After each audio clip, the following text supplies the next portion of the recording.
My mother hinted at it, but never asked me directly. And after making this video, I'm going to be living on the run for fear of our government, because they're going to try and hunt me down so I can't disclose anymore to anybody. That is why I intend to tell you everything in this video that I can remember. I'm old. The public needs to know this. Some of the most amazing discoveries and achievements of mankind are being hidden from you. That is not right. My story starts as a kid. I grew up in a small town, southern Nevada. My dad was an aerospace engineer. I remember he always worked late hours. He could never tell us what he did for a job. My mom always told me not to ask him about it. He taught me to fly at an early age. I was a licensed pilot at 15. And when I got old enough, I went into the Marine Corps as a pilot. One thing led to another, and soon I was considered one of the top pilots in the Marines. At the time, I was 28 years old and was thinking about leaving the Marine Corps. Maybe finding a job back home, starting a family.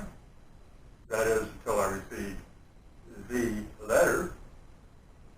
I remember it said, classified, eyes only, on the envelope. And the only name on it was mine, Robert Miller. I opened the letter in private. It said that I was qualified for a top secret position as a test pilot at Groom Lake Test Facility.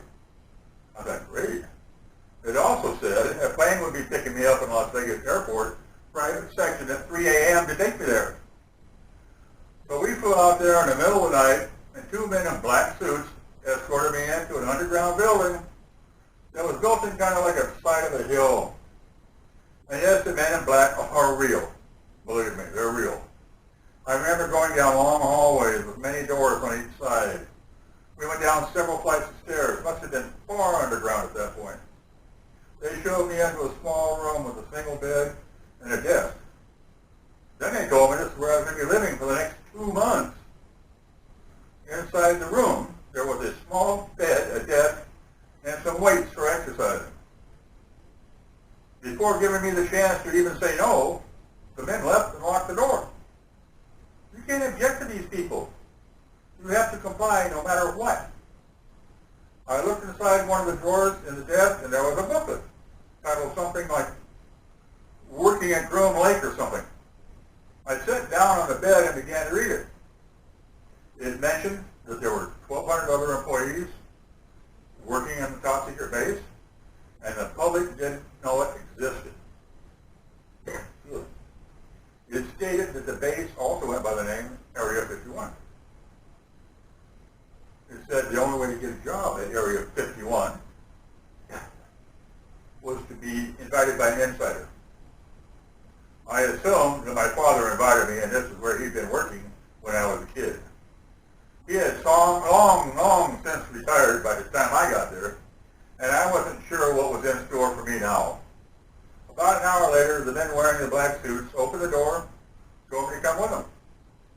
I remember the halls were like long metallic tubes, very dim. They brought me up a couple flights of stairs and brought me to another room. They told me to sit down across from that table. And they continued to explain why I was there. They told me I was going to be a test pilot for a new technology. This technology was not developed by humans, they explained, that they had discovered remnants of a craft in 1947. That ring a bell? And they had reverse engineered it. I was going to be the first one to pilot it. Also, they threatened me again, if I told anybody, even my family, there would be dire consequences for all. I asked them what were the origins of the craft they found, and if they really thought it was just from another country. They told me not of this world, and the beings that engineered it were extra-dimensional. They said the beings were still alive and were being kept in an undisclosed location on a facility. My first test flight was going to be tomorrow. I woke up early the next day, awaiting further instructions. A man came to my door and took to a large cafeteria where I ate breakfast with other test pilots and got to know other people on the base. Each section of the base was highly compartmentalized. You only met with people who were doing similar jobs. I was then taken into a room which they were to fit me with the gear needed to pilot the craft, my flight suit. A team of scientists wearing white suits measured me, took many, many tests, then they left me in a room alone for about an hour, 2. I couldn't tell, there was no clocks or anything in there. So anyway, I put on a suit and was escorted to a large warehouse. Then I saw it. In the middle of this warehouse was a large disc-shaped craft. I would estimate 50 feet from end to end, edge to edge. There was a transparent dome at the top, and I assumed that this is where I was going to pilot it. A few engineers came to me and began explaining how the craft worked. It was powered by an antimatter reactor. One engineer told me that the reactor produced bursts of intense energy that could actually generate wormholes and make the craft travel at near the speed of light. They then said that my test flight was going to be delayed until the next day because they had to explain to me everything I needed to know in order to be able to pilot this thing. Now, I'm just going off what I can remember. There was a lot of specifics, gauges and things, but as I've gotten older, so I'm telling you as much as I can possibly remember. I do remember they brought me inside the craft and up to the pilot seat. There was only room for one person in that giant craft. I looked around the cockpit and only saw a seat, no joystick, no steering wheel, no other controls, many odd-looking gauges, but no controls. There was, however, a helmet that I was going to be putting on. They told me that the craft was controlled telepathically. The helmet measured my brain waves and was to control the craft by simply thinking about it. After a hard night of trying to sleep thinking about this, morning came, and it was finally time to take the craft for the first test flight. They brought it out under a tarp and ordered everyone working on the base to go inside. They wanted to keep everybody not knowing about this secret technology to a bare minimum. The only people outside to witness the test flight were a few scientists, engineers, air traffic controllers, and a tower. I was wearing the suit they'd given me, and after everybody was inside, they took the tarp off, and they told me it was time. There were a lot of cameras facing that aircraft. I climbed up the ladder alone, this time, to the cockpit, if you can call it that. I put on my helmet, plugged it in.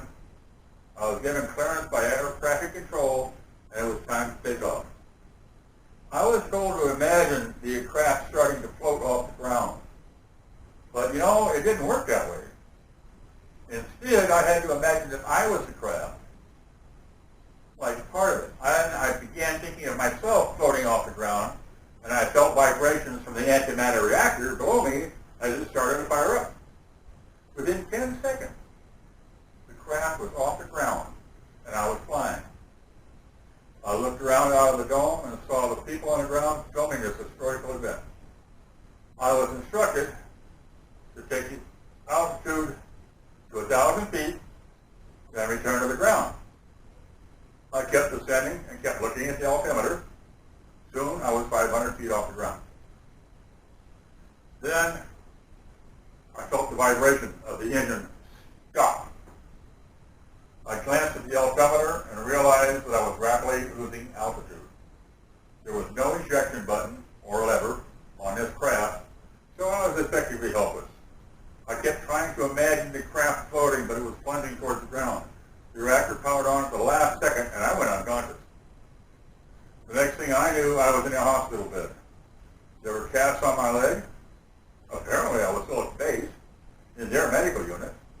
A man wearing a black suit came in a room to explain to me what had happened. He said right before the craft hit the ground, it just went, poof, disappeared. Nobody nobody was sure what had happened. Everybody just went inside the base and called it a day. Then in the middle of the night, they heard a loud cracking noise outside. Running out to see what happened, they saw the craft had crashed in the spot it was about to crash several hours earlier during the day. I was inside the pilot seat, unconscious. Both my legs were shattered. The scientists had hypothesized that the craft had actually time traveled to a point in time several hours later. They said I was going to be going home soon because of medical discharge, because my legs were gone. They had me sign a non-disclosure, the third one, stating that since the first meeting, I would not tell anybody as long as I live in making this video. Well, as you can see, I have gone against this NDA contract because I feel that the public needs to know about this. Mind you, they had this technology in the 1950s. Imagine what secret technology they might have right now. If anything happens to me within the coming days, well, you're going to know why, I guess. The truth is more important than my safety right now, though. Please take this information and do whatever you please with it. I just want to get this story out there because I've been living a lie for a long, long time. My sincere hope is that the story gets heard by as many people possible. Many of you are going to think I'm lying. But I'm not interested in talking to those people. I'm only speaking to those of you that will listen. I would love to hear any questions you may have.